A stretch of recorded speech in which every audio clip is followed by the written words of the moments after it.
Welcome everybody to the Chess Lab. Welcome to the Russian School of Chess, episode 5 at this point.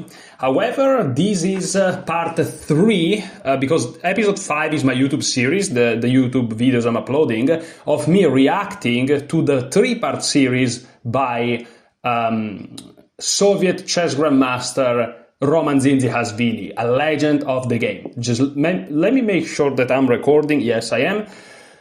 And what to say, we are at the end, 20 minutes left to this video, which is the 3rd video, so 20 minutes left to the end of this series. We learned so much. I'm gonna give you a very quick recap of what we learned, because this is my notes.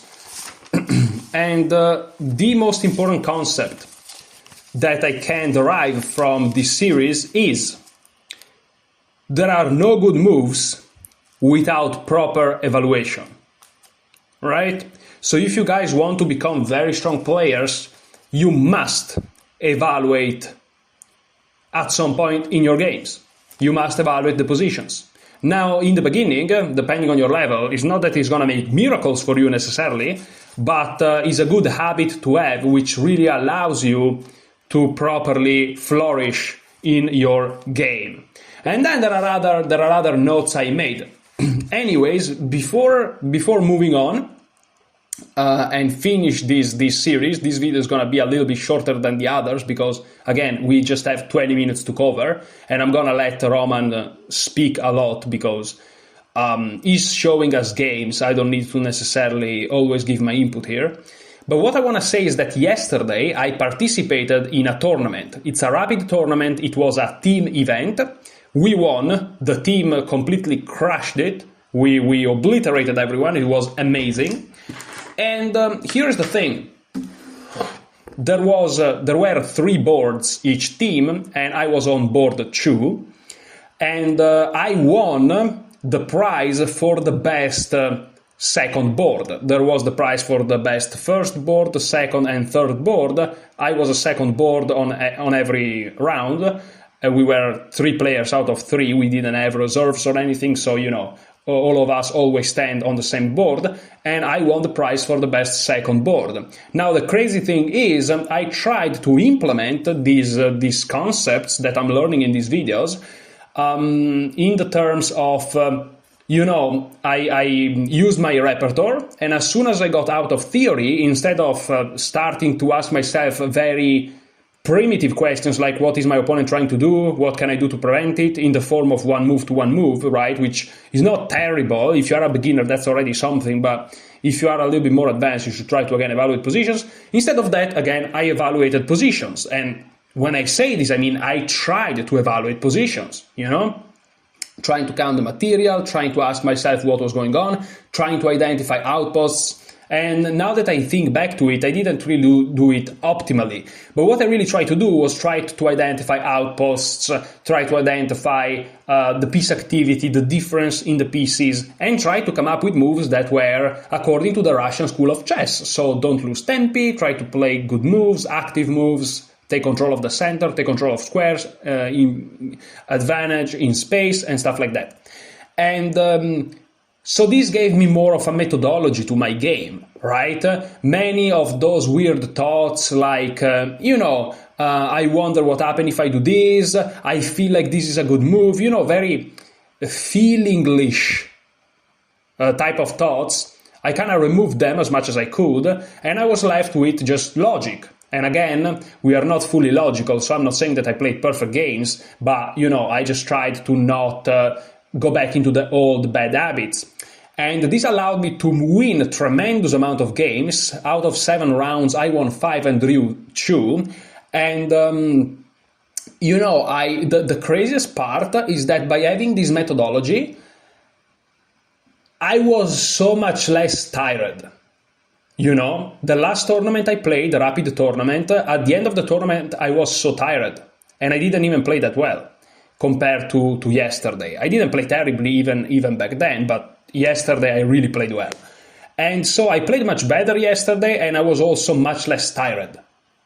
Thanks again to the fact that your brain doesn't lose himself in all those weird thoughts, but stays on the focus. and you like dissipate much less energy, if that makes sense.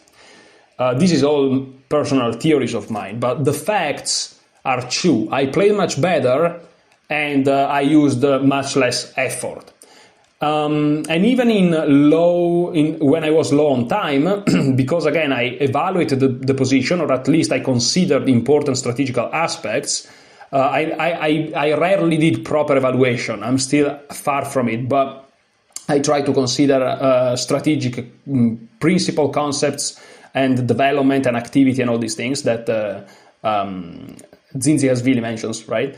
And even with low time, I played very accurately. I even found a brilliant knight sacrifice at some point in a game with 30 seconds on the clock. And I had 30 seconds on the clock for some minutes at that point. There was a 10-second increment each move.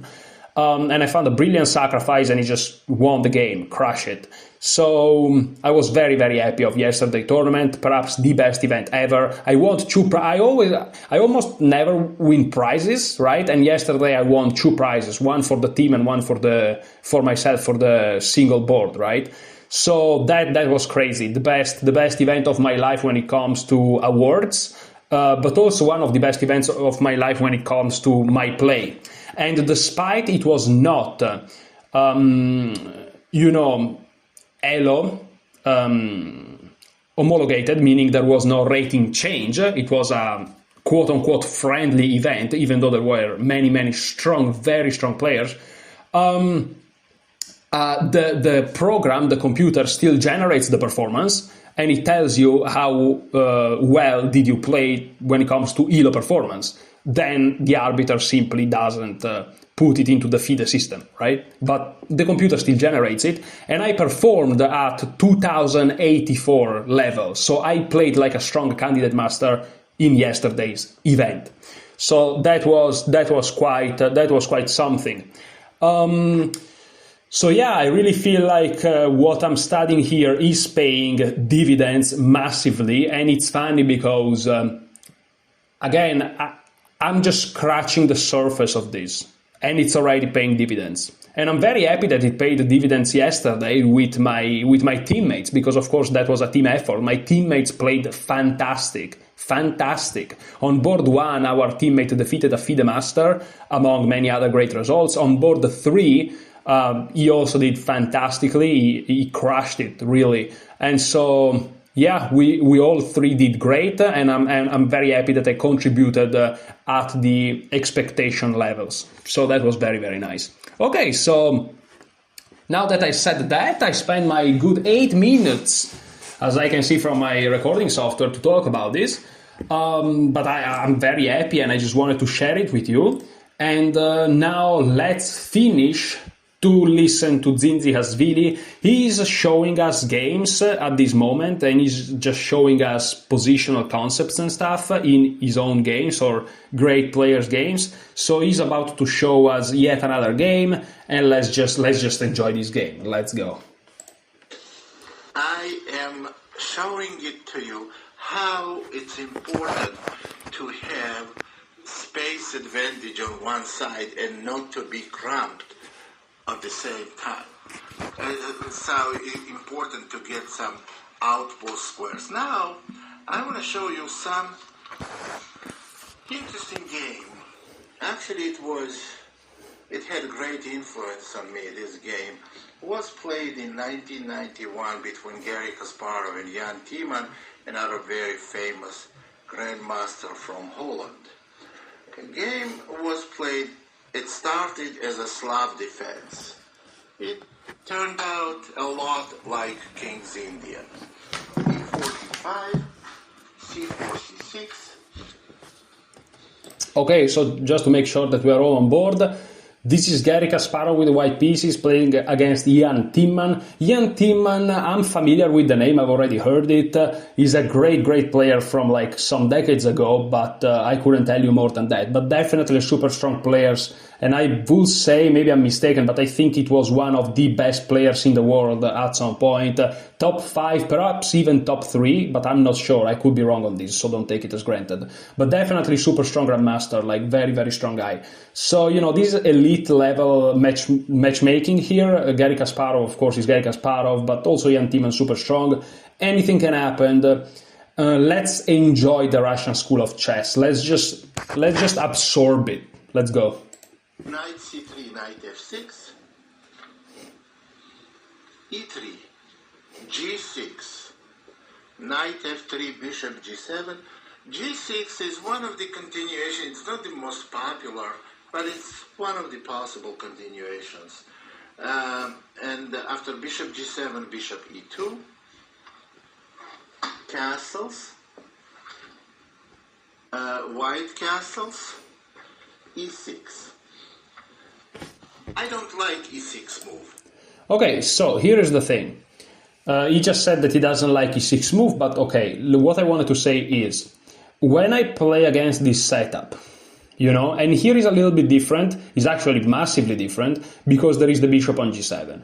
Usually I play against, like, the bishop is on e7 or on d6, usually on e7 though, and they play knight bd7, the pawn is still on g7, of course, and the king is castled, but this pawn triangle is usually quite annoying for me to face because it's extremely solid, and I don't know really how to go about it. So it's very interesting how Kasparov deals with it, but again, here is a little bit different, because usually the bishop is on e7, the pawn is still on g7, but let's just enjoy. I like better bishop g4 move maybe, or bishop f5. I don't like the idea of locking bishop on c8.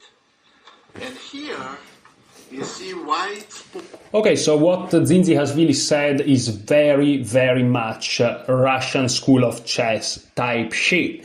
Because, he wants the bishop out of the pawn chain before closing it in. Now, we don't know theory, perhaps after bishop to f5 or bishop to g4, there are moves like queen b3, right? Or takes, then queen b3, which wins a pawn or creates some problems. So I'm not saying that what he's recommending as moves per se is good move according to modern theory, which it could be, like it could be right even according to modern theory, but maybe he's not. But it doesn't matter. What matters is the thinking process. Here, Dzindzi doesn't like to shut down the bishop. He prioritizes piece activity overall, which again, in this very specific position may be or may not be correct. It doesn't matter. What matters is the way of thinking. That's why, in my opinion, but we'll elaborate further in the future, this series will continue, of course, far beyond this Russian School of Chess smaller series.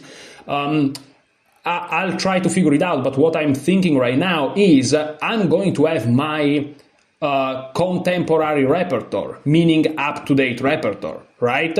I'm gonna apply the principle of the Russian School of Chess when my book ends, right? But of course I'm gonna have modern theory with me. I'm not gonna just play random moves based on pure principles, because that I don't think will work. In fact, Dzindzi himself in this video said, in the first video if I'm not mistaken, that theory is crucial part of the Russian School of Chess, opening theory, right? One principle of Russian School of Chess is tough, hard work. So we don't shy away from studying repertoires and stuff, right? It's just now in a different perspective, which is key to improvement. Okay, let's keep going. F2, E3, D4, you see, they slightly increase towards the queen side. White has space advantage on the queen side. Okay, so he is talking about the fact that the pawn structure is pointing towards the queen side, and this square here on c5 is controlled by white, and so white has a little bit more space here on the queen side, and this b4 move is perhaps very coherent with that. Okay, let's keep going. b4, very well justified, very sound, and very logical move. After b4, knight bd7, bishop b2, d takes c, bishop takes c4, b6. Now, black wants to play bishop b7, followed by c5, and try to open all their pieces. And it's interesting to see how black was cramped and lost the game practically without any resistance. That's crazy, by the way, because in a position like this, I would never say like this is lost or something, right? Of course, you sense black is cramped. You sense that, if you look at black is on the first 3 ranks from his point of view, whereas white is on the first 4 ranks on his point of view, meaning white has influence on his 5th rank, and black only has influence on his 4th rank. So all of black pieces can only maneuver with some sense, in the first 3 ranks, whereas white pieces has 1 more rank, right? So you can sense that, but to go and say black is gonna get crushed quickly, that's an entirely different thing. So it's very interesting to see what Kasparov is about to do here to Timman, right? So let's see. Well played by white. A4, bishop b7, bishop a3. Very good move. It has to do a lot with c5 continuation, trying to prevent. Yeah, so here is very interesting because the bishop was on b2, it was developed there originally. But on b2 is perhaps not the most active, useful bishop because he's biting on his own pawns, and unless you plan to quickly move those pawns, which he doesn't plan at all, it's not that useful on b2. So you want to put it on a3, which again plays on this c5 square, and also in general is looking at a more active diagonal because these key dark squares are important for black maneuvering of pieces in general, right?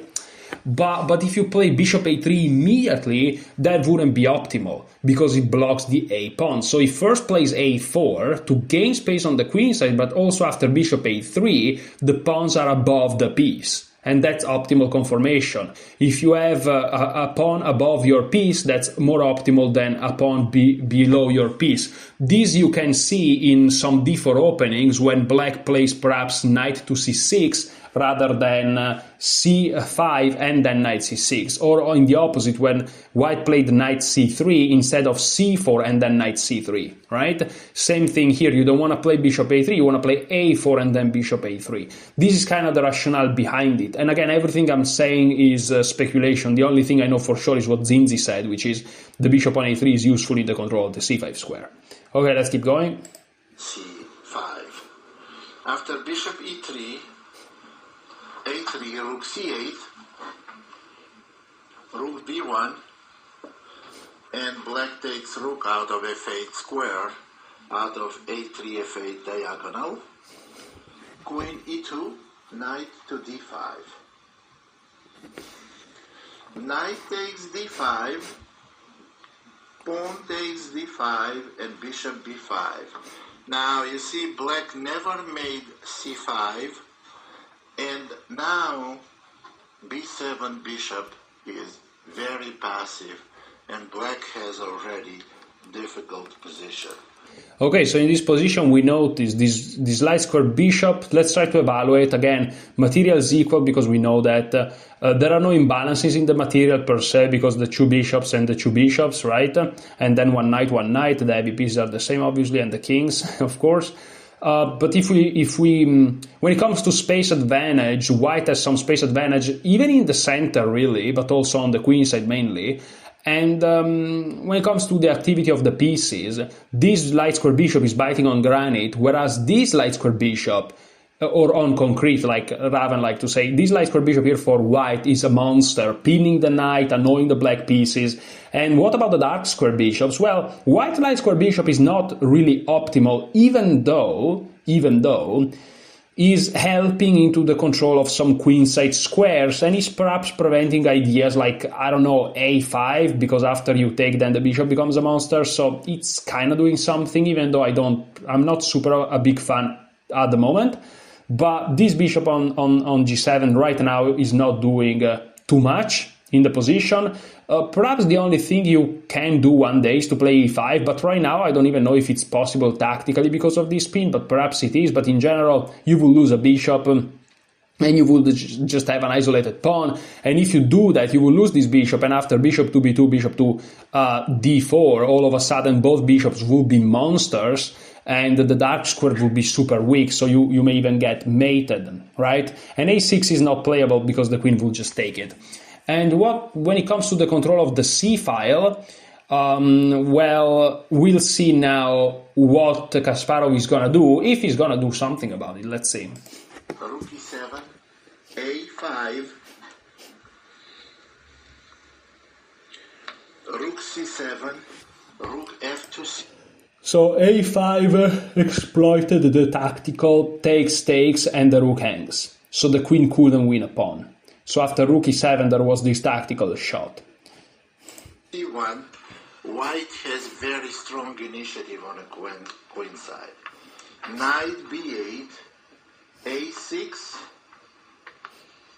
and on bishop c8, bishop to d3. Black's.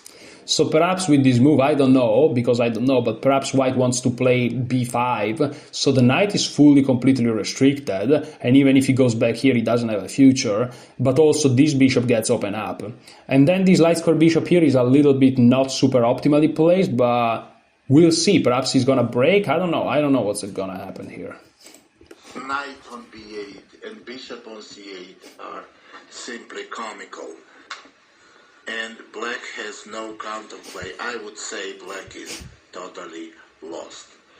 After bishop d3, rook takes c1, lost.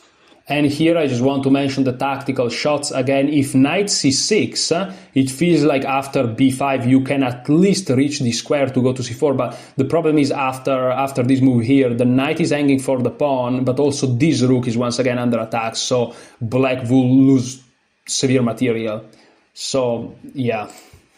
After bishop d3, rook takes c1, rook takes c1, rook c7, and b5. Totally sealing black's terrible pieces on queen side. After b5, rook takes c1, bishop takes c1, queen c7, bishop d2. I wanted to see if he played the trade of queens or something, but no, they're not trading queens. Something I've noticed is that I tend to trade queens, even just when analyzing these positions. But okay, bishop d2, of course. Again, we saw this also in a previous game. Black is controlling this file with a queen, right? But can't really enter. c6 is covered by this pawn. c5 is covered by this pawn. c4 is covered by this bishop, c3 is covered by this bishop, c2 by the other bishop, c1 by the other bishop, so the queen literally has 0 squares of entrance, right? And so yes, these traits, which favored white strategically, allowed black's queen to look at this file, but it's doing nothing. So there's that to say. Now, C file is totally useless for black because they can never penetrate to any of the squares. F5. Sorry guys, I'll be back just in a second. Just give me a second really.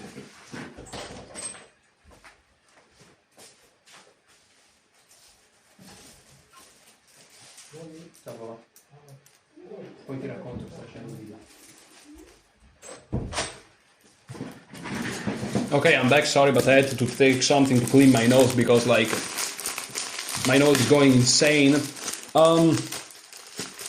Okay, let's go. Queen e1, knight b7, bishop b4. White move by move the life out of black's position. Bishop f8. H4, knight f6, knight e5, knight d7. Okay, so notice how white is getting the outposts. If the bishop takes, you take. If you check, I guess you can block with the bishop. You can also move the king, and all of a sudden you're threatening crazy infiltrations with the queen, which would just be devastating. So yeah, and of course you have to calculate, right? What happens if bishop takes, queen takes, king here, and I don't know, queen d1 or something, right? You have to calculate all that, but what we are observing here are the principles, right? Like, for example, trying to get the knight to the outpost. Perhaps now knight c6 is going to be played, but let's see. Perhaps a trade, I don't know. Knight f3. They just repeated position once more. I don't know, it may be some time issue. After knight f3, knight f6, and knight e5 again, and after knight d7, white. So yeah, white indeed gets to the c6 square. Now the queen is blocked, so if, for example, already bishop takes, queen takes, you don't have to worry about checks, you can just infiltrate and stuff. This knight is completely paralyzed, there's no clear future for it. And this pawn now is under pressure, so the black queen is always going to be forced to stay guarding it. And the problem is, if this pawn falls, then this one queens. So it's really important that you guard it. And now the position is just quite critical for black. So let's keep going. Played knight c6. Black took on a6 here, but they're losing by force after this, but it's hard to blame them for taking on a6 because position is totally hopeless. And after bishop takes a6, it's very quick end for black. You can see the possible check continuation. Well, white doesn't want to take the bishop because queen takes knight. And what was done here? White played queen c1, and that instantly won the game because threat is knight takes knight e7 check, and also threat is bishop pawn takes bishop. There is absolutely no defense. On something like queen b7, bishop is hanging, otherwise queen is lost after knight e7. It's a very instructive squeeze and taking advantage of the huge space advantage and also totally passive black's pieces. Very impressive games. And Kasparov, I should mention, he is one of the brightest representatives of Russian chess school. Well, if I can say that Botvinnik was the father of the school, that means he was inventing, he was doing something that was not known then. And now every strong chess player is equipped with knowledge of the strategical points. So, we just saw a lot of examples of representatives of Russian chess school.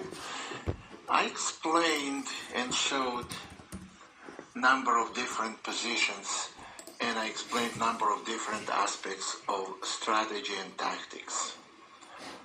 Well, what is the conclusion you have to make from all that?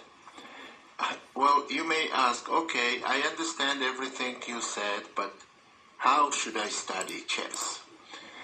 Obviously, to give you a clear picture how to study chess from 3 or 4 hour DVDs is not good enough. But I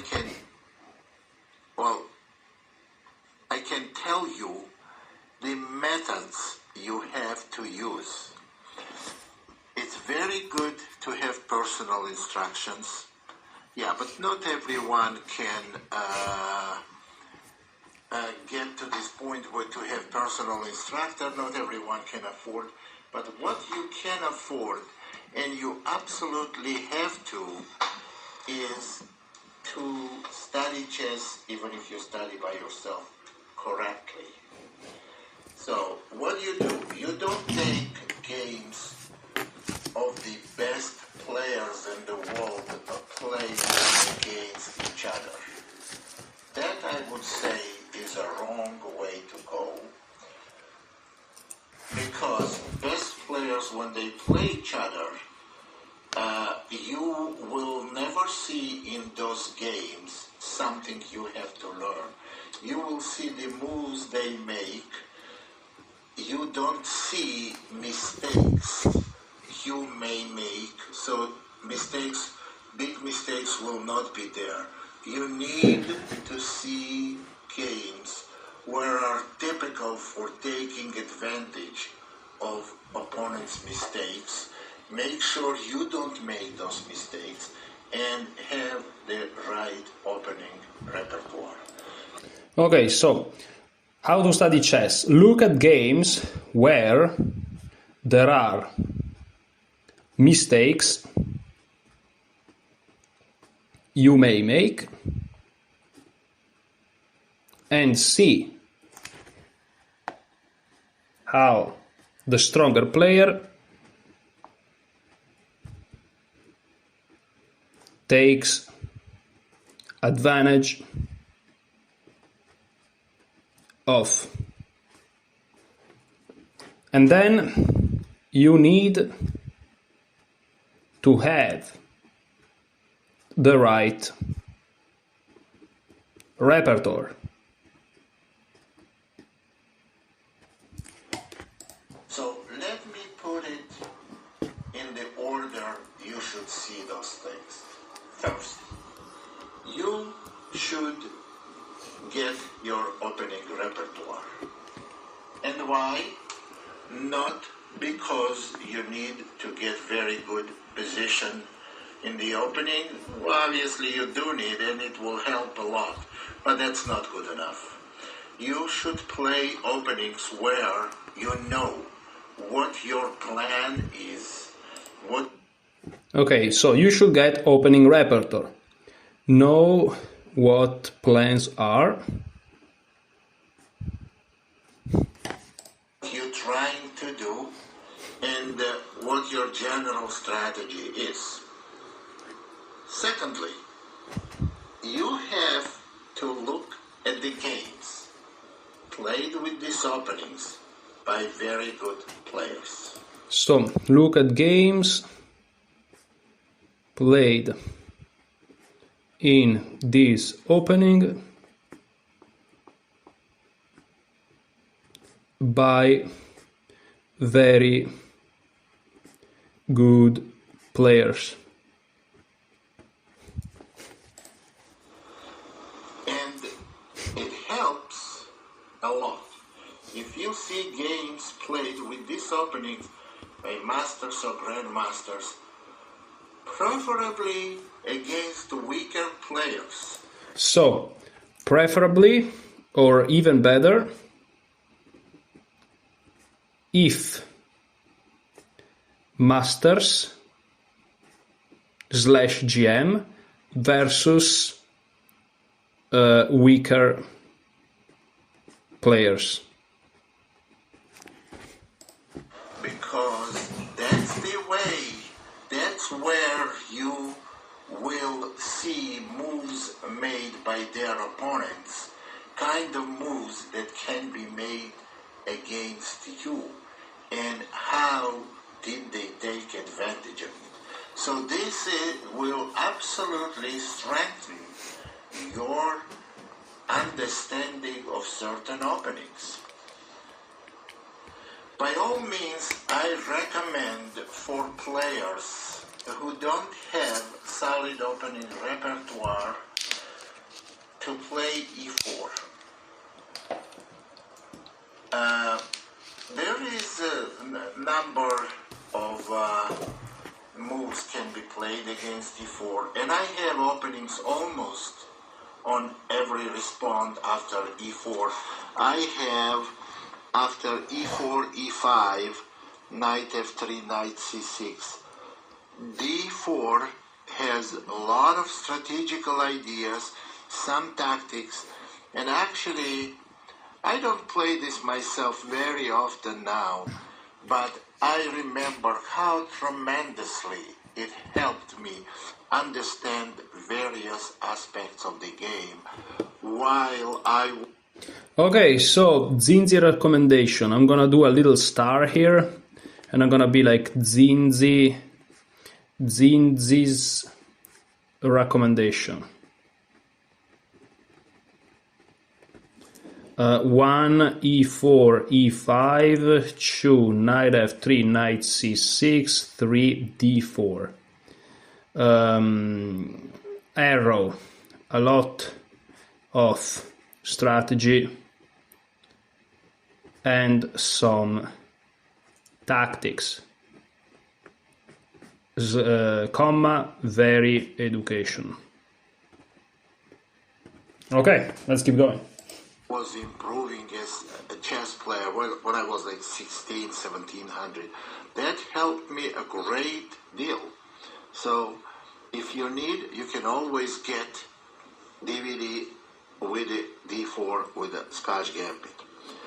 On the C5, I will not recommend you, if you are just beginning to get to know different aspects of strategy and tactics, I will not recommend you to get involved with a regular Sicilian. So what I would recommend is the opening, the system that is rich with different positional ideas. You learn a lot from strategy, about strategy, tactics, maneuvering, everything with knight c3. Again, on everything I think is very instructive, I have DVD on. Okay, so this was A. I'm gonna do A, and that was the Italian thing. Sorry, the Scotch thing. B. On the Sicilian, the recommendation is 1 e4 c5 2 knight c3. Okay. And knight c3 followed by f4. Knight c3 followed by f4. Okay, very interesting. So that's, well, I had a very simple system that outlines your strategical plan, basics playing for. Without having plan, you might as well not play chess at all. You might have just picked some other game, because playing chess without a plan. Okay, now let's see the Caro-Kann. So 1 e4 c6 2. Let's see what he recommends against the Caro-Kann. Is absolutely senseless. Against c6, against d6, against knight f6.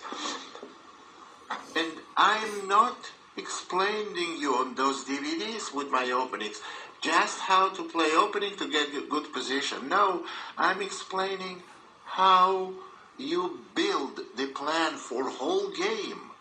And the games played with it are available in databases. Now, I personally think, and I believe very strongly, and my students made tremendous progress playing these openings. Progress not as far as they won a lot of game. I don't care if they won game or not. I have students that lost a lot of games with these openings, but their understanding of the game is a lot better now. Now, as for black on e4, I do recommend to play c5. Okay, he's not explaining what to do against c6 and the other moves though, but okay. So now let's go for black. 1 c5 versus 1 e4. Okay. The reason because e5 kind of brings you to a dull game if white plays most popular opening bishop b5, which is Ruy Lopez. And I do recommend to play c5.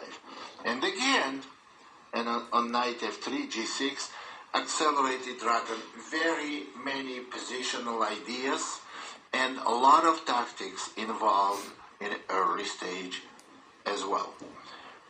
Now, you picked openings, you made openings, and I would strongly... Okay, I mean, this is the hyper-accelerated dragon, technically. I really like the accelerated dragon, so knight c6, and if d4 takes, and then g6, so I'm gonna stay with my accelerated dragon for sure when it comes to black against e4, but for white, I don't know if I'm gonna go with e4 on move 1. Perhaps I'll stay with knight f3, because the problem is, with knight f3, I have this very manageable repertoire where I remember all the moves. If I start to play e4, then I have to create some very small repertoire like for everything, and it can become a little bit difficult to handle. Even though I could do it, because again, after e4, e5, knight f3, knight c6, d4, the Scotch is not crazy, right? Especially if you play the Scotch Gambit, it kind of forces the game in that direction basically always. But they can play the Russian, right? But on the Russian, perhaps I can play knight c3 and d4 and play the 4-knight Scotch, so I don't really mind. But that's a very dull opening in a way.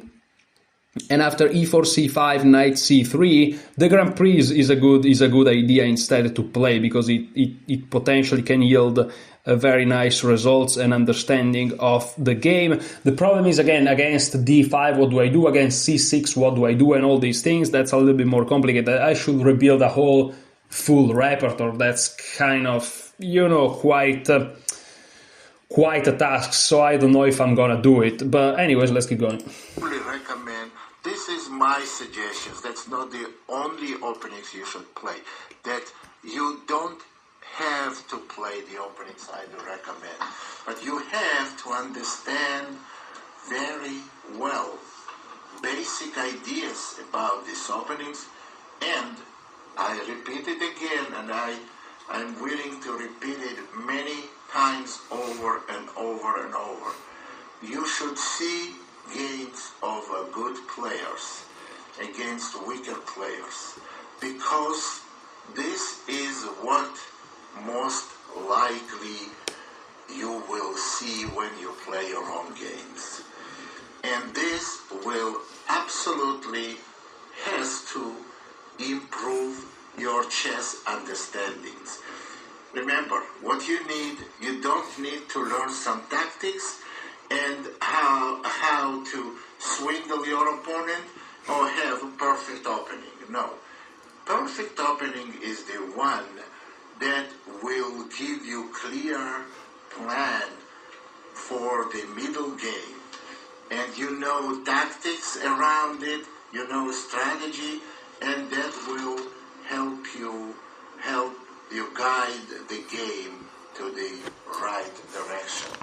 Whatever I told you is everything very tightly. I'm gonna write this down. And that will plan for the middle will give. No, perfect opening is the one. I'm gonna write this down word by word. Perfect opening is the one that will give you clear plan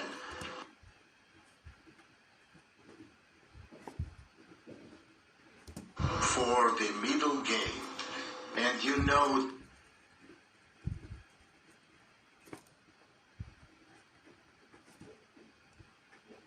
tactics around it, you know strategy, and that will help you guide the game to the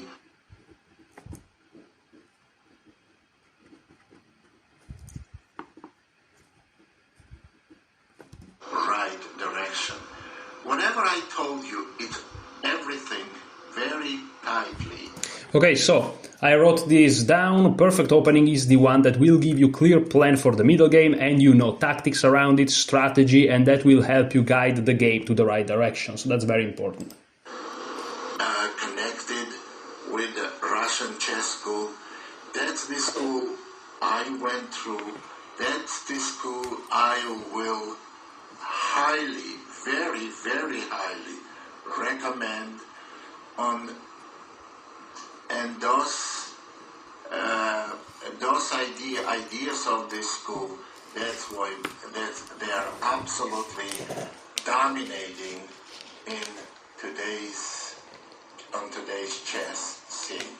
So, if you have any questions, you can address me, find me through chessdvds.com, or you can write to me, and I will be very happy to assist you in any way. And if you have any objections, might as well contact me. Actually, most helpful will be if you don't understand something. If you don't understand something, I can explain I can clarify this for you. And if you don't agree, also, don't hesitate to contact me. So, good luck with the new way of playing chess, unless you're already a good chess player and you use the basic ideas of the Russian chess school. Thank you very, very much. And we thank you, Zinzi. That was amazing.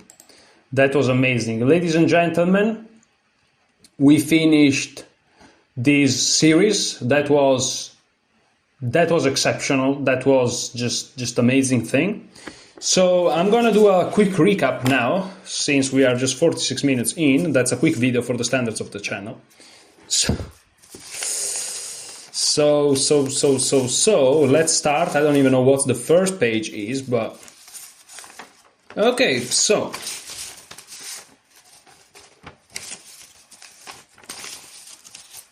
I would say that the two main things are these. Three things. First of all, no good moves without proper evaluation. This is super crucial.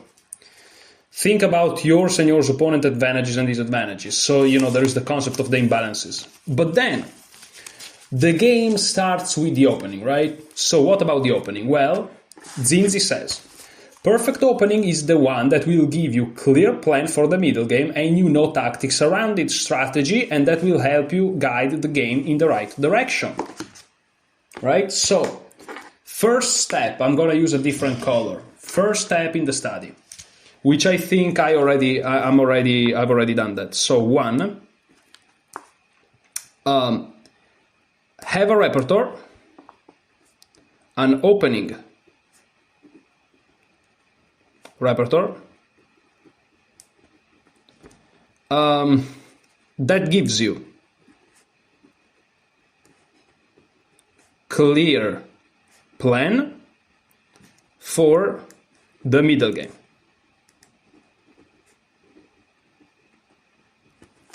Then, 2, what he says, look at games played in this opening, played in this opening by masters and grandmasters against weaker players. Okay? Now, what I would add, 3, have a standardized, systematic method of evaluating a position. 4, this is something that Zinzi says not to do, but I'm gonna put it down. Have a systematic way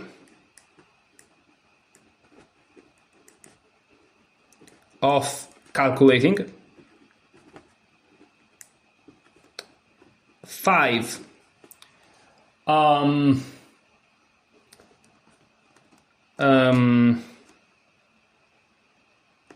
have a systematic way to play endgames. Okay, so that's pretty much it.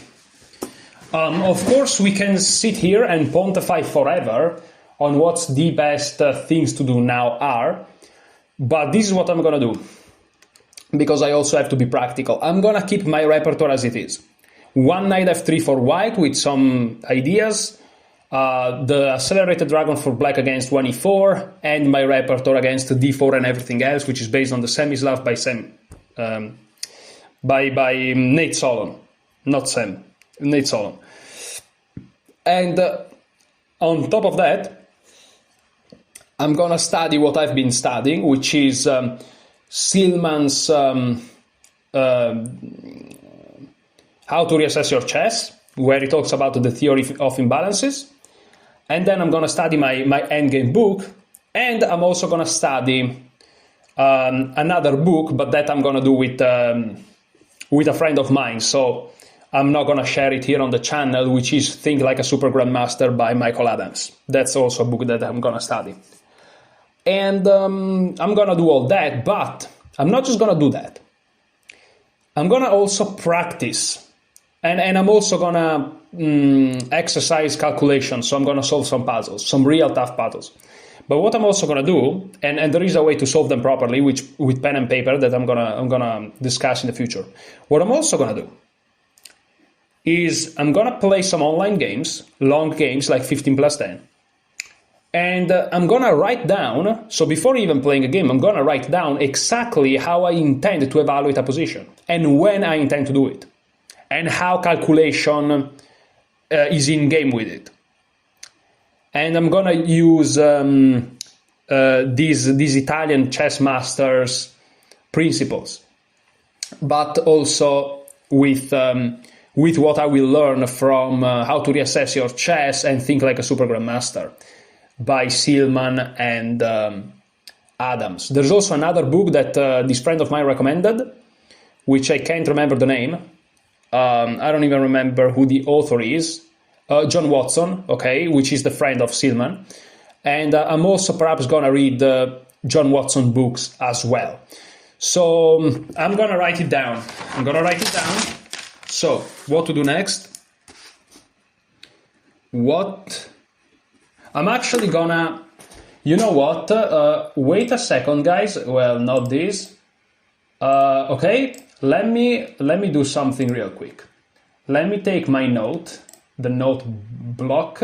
Here it is. And...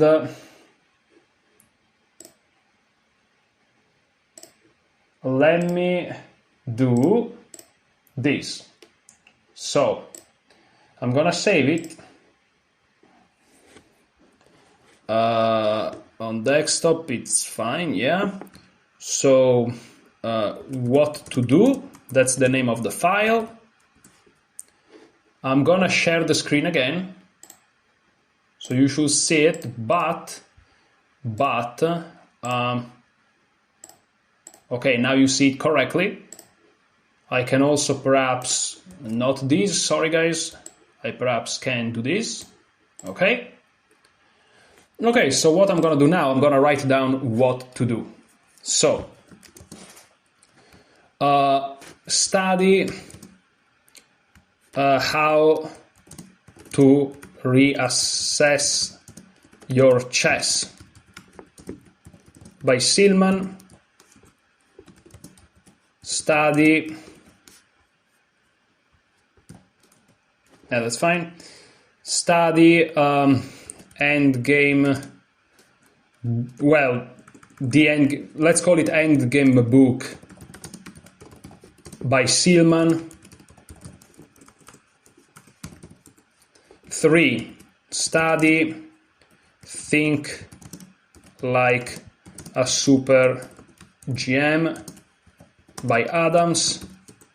4. Study that book, I don't remember the name, but it's fine, by John Watson.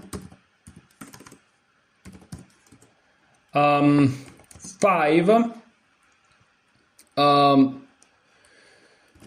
Improve calculation, pen and paper method plus encyclopedia of chess combinations.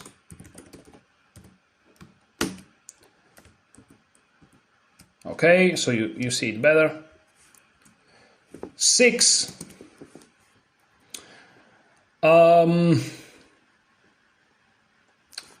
Form a method. How do I phrase this?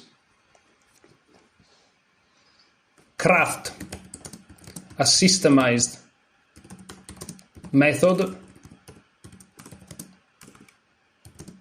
for evaluating a position and when.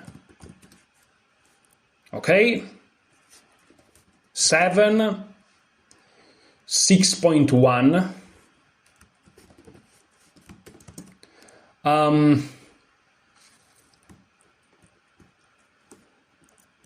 Craft a way to implement evaluation with calculation. Okay, that's it. I'm gonna save. Perfect. So this is the plan, guys. This is the plan. How to reassess your chess by Silman, the Endgame book by Silman, Think Like a Super Grandmaster by Adams, that book that I can't remember the name by John Watson, Improve the Calculation, Craft a Systemized Method for Evaluation of Position and When, Practice it, and also this one here, Practice it. Okay, we already have the repertoire. But okay, 7, refresh memory with repertoire every once in a while. Okay, so that's my plan. Unpopular opinion. Here I'm gonna really give an unpopular opinion, guys. This is truly unpopular opinion. I believe that if you do that properly, right? And of course you study these 4, especially like the Adam, John Watson, and Silman books. You study those 3 to then optimize the evaluating a position and when. And then you improve your calculation plus those 3 to craft a way to implement evaluation with calculation. And you have to practice those 2 things. Then of course you are your mind knows what your theory is. And I genuinely believe if you do this properly, if you do these things properly, that's mastery of the game. Like, you become a master. I genuinely believe you can become a FIDE master by doing these things properly. I really believe that. So what we're going to do in the future, we are going to do that. Now again, Think Like a Super Grandmaster by Adams, I'm going to do it off screen, because I'm doing it with someone else.